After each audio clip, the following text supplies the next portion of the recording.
বাংলাদেশে জাতীয় নির্বাচনে পিআর পদ্ধতি নিয়ে অনেকেই অনেক কথা বলেছেন। আমিও এর আগে সংক্ষেপে কিছু কথা তুলে ধরেছি। আজ আবারও সংক্ষেপে আপনাদের সামনে কিছু কথা, দু একটি কথা এ ব্যাপারে আপনাদের সামনে তুলে ধরতে চাই। প্রিয় সম্মানিত উপস্থিতিবৃন্দ, আমরা জানি বিশ্বের অনেক দেশেই হয়তো নির্বাচনে পিআর পদ্ধতি রয়েছে, তবে বাংলাদেশের আর্থ সামাজিক ভৌগোলিক রাজনৈতিক পরিস্থিতিতে পিআর পদ্ধতিতে নির্বাচনের জন্য এখনো উপযোগী নয় বলেই আমরা কম বেশি মনে করি। কাকে কিংবা কোন ব্যক্তিকে কোন ব্যক্তিকে ভোট দিয়ে নিজেদের প্রতিনিধি হিসাবে নির্বাচিত করে সংসদে পাঠানো হচ্ছে, অবশ্যই জনগণের সেটি জানার অধিকার রয়েছে। কিন্তু প্রস্তাবিত যে পিআর পদ্ধতি, এই পিআর পদ্ধতিতে কোন ব্যক্তিকে নির্বাচিত করা হচ্ছে, জনগণের সেটি জানার পরিষ্কার কোনো সুযোগ নেই। যে কারণে রাজনৈতিক দল বা ব্যক্তি বা যে কোনো রাজনৈতিক দল বা ব্যক্তি জাতীয় সংসদে কিংবা সরকারে প্রতিনিধিত্ব করতে চাইলে অবশ্যই তাদেরকে জনগণের মুখোমুখি হয়ে জনগণের আস্থা বিশ্বাস অর্জনের মাধ্যমে জনগণের রায় অর্জন করা জরুরি। প্রিয় উপস্থিতি, পিআর পদ্ধতি এবং আরো দু একটি ইস্যুতে গণতান্ত্রিক রাজনৈতিক দলগুলোর মধ্যে কিছুটা ভিন্ন মত রয়েছে। এই ধরনের ভিন্ন মত গণতান্ত্রিক বিশ্বে স্বীকৃত, এটি গণতন্ত্রের সৌন্দর্য। তবে বাস্তবতার নিরিখে প্রতিটি ইস্যুই সময়ের সাথে সাথে সুন্দরভাবে সমাধান হয়ে যাবে বা সমাধান করা যাবে বলে আমি বিশ্বাস করি, ইনশাল্লাহ। যার যারা আসন্ন নির্বাচনকে সামনে রেখে পরিস্থিতি ঘোলেটে করার অপচেষ্টা করছেন, এর মাধ্যমে আপনারা হয়তো নিজেদের অজান্তেই গণতন্ত্রের উত্তরণের পথকে বাধাগ্রস্ত করে তুলছেন। একই সাথে পতিত পরাজিত পলাতক স্বৈরাচার পুনর্বাসনের পথও হয়তোবা সুগম হচ্ছে, যদি আমরা গণতন্ত্র উত্তরণের পথে শর্তের পর শর্ত আরোপ করতে থাকি।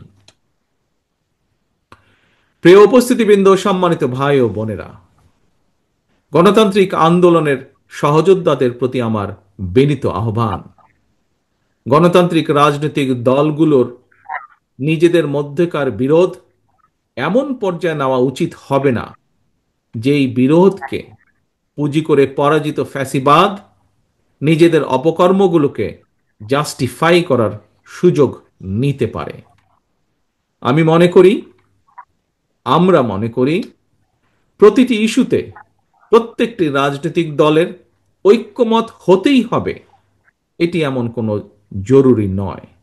তবে অবশ্যই অবশ্যই স্বৈরাচার, পলাতক স্বৈরাচার বা ফ্যাসিবাদের যে পলাতক স্বৈরাচার বা যে পলাতক ফ্যাসিবাদ, তাদের পুনর্বাসন ঠেকানো কিংবা দেশকে তাবেদার মুক্ত রাখার মতন স্বাধীনতা, সার্বভৌমত্ব এবং জাতীয় স্বার্থ সংশ্লিষ্ট ইস্যুগুলোতে অবশ্যই ঐক্যমত এবং ঐক্যবদ্ধ থাকা অত্যন্ত জরুরি।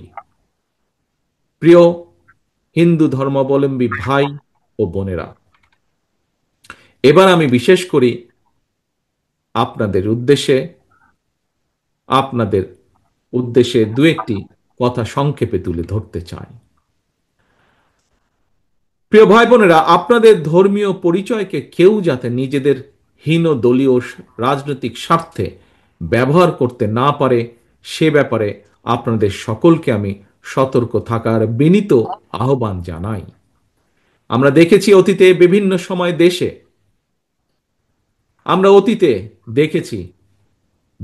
সময় দেশে যারা নিজেদেরকে সংখ্যালঘু সম্প্রদায় হিসাবে বিবেচনা করেন, সেই সম্প্রদায়ের উপর কিংবা তাদের ধর্মীয় স্থাপনা অথবা বাসা বাড়িতে হামলার ঘটনা ঘটেছে। এবং এই ঘটনাগুলোকে যদি আমরা পর্যালোচনা করে দেখি, তবে দেখব দু একটি ব্যতিক্রম ছাড়া অধিকাংশ হামলার ঘটনা কোনো ধর্মীয় কারণে হয়নি।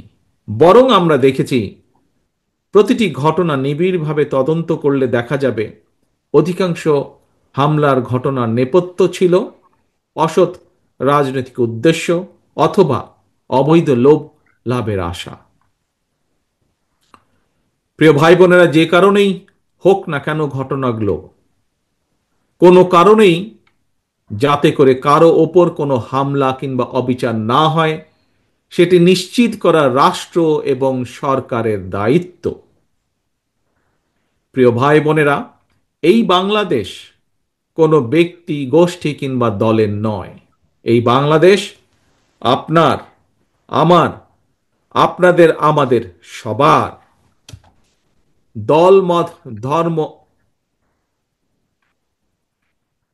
মত ধর্ম নির্বিশেষে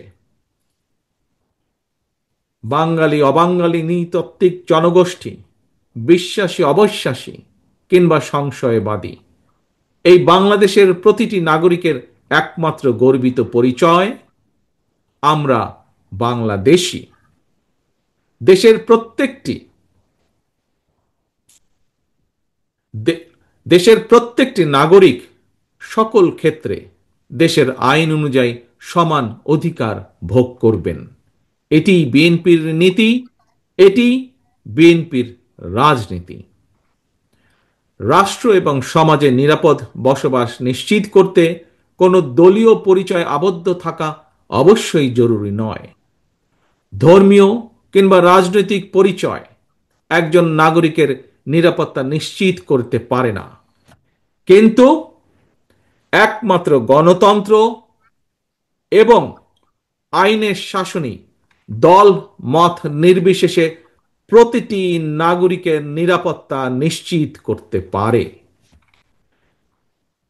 প্রিয় ভাই বোনেরা, সম্মানিত উপস্থিতিবৃন্দ, সম্মানিত নেতৃবৃন্দ, বর্তমান এবং ভবিষ্যৎ বাংলাদেশের জন্য একটি নিরাপদ বাংলাদেশ প্রতিষ্ঠার জন্য আসন্ন জাতীয় নির্বাচন আমাদের সামনে একটি বিশাল বড় সুযোগ।